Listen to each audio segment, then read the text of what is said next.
example of kinetic energy turning into potential energy is a bump, a speed bump, for example. When a car drives over a bump, it slightly raises its height and loses speed because kinetic energy is changed into potential energy. This is directly put into my apparatus. As you see here, this car is stopped by this bump here. When the car rolls over the bump, it increases the height, therefore gaining potential energy and losing kinetic energy.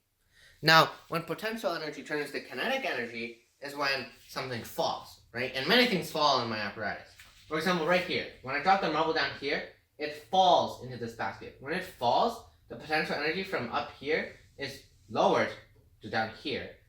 And it changes because of kinetic energy. So that's when kinetic energy, and that's when potential energy changes into kinetic energy.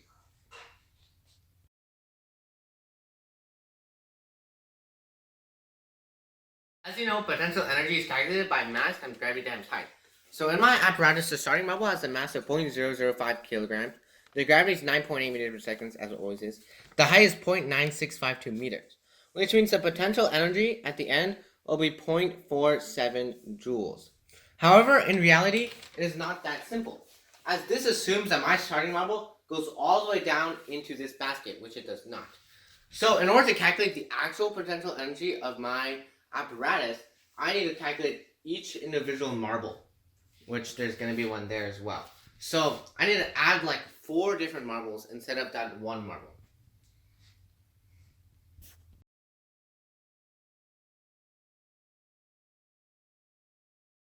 To calculate speed, we need to find the distance and the time the flag is raised. So my flag is raised 47.625 centimeters, and the amount of time to raise it is 1.88 seconds. And since speed equals distance over time, right, you just simple divide and you figure out the speed is equal to 2.53 meters per second.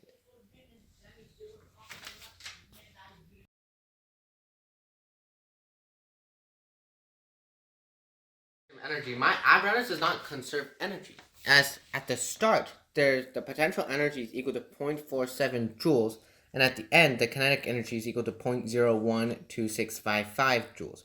And as you know, 0.47 is not equal to 0.012 joules, right? So that begs the question, where did the energy go, right? The first reasoning is friction, right, of the inclined plane. When a ball rolls down an inclined plane, like right here, they rub against each other, creating heat, which is known as friction, right? And that loses energy. Another example is the lever, right? Right here, the axle creates friction with the thing that is supporting it because they're rubbing against each other, which is lost energy. Another example of lost energy is when the marble hits a wall, like here. It creates sound. Sound is a loss of energy as it creates vibration, right? Another example of sound in my apparatus is right here at the pulley. When the marble falls into the basket, it drops, hitting the ground, creating sound, which is the loss of energy, right? And the last part of lost energy that could happen is during collision. Since this wall is not a rigid object, it will bend at will to the marble, which means that this bottle is absorbing the energy from the kinetic energy of the ball, which means that means there's lost energy. So that is exactly why, mathematically speaking, energy is not conserved. But in reality, energy is conserved.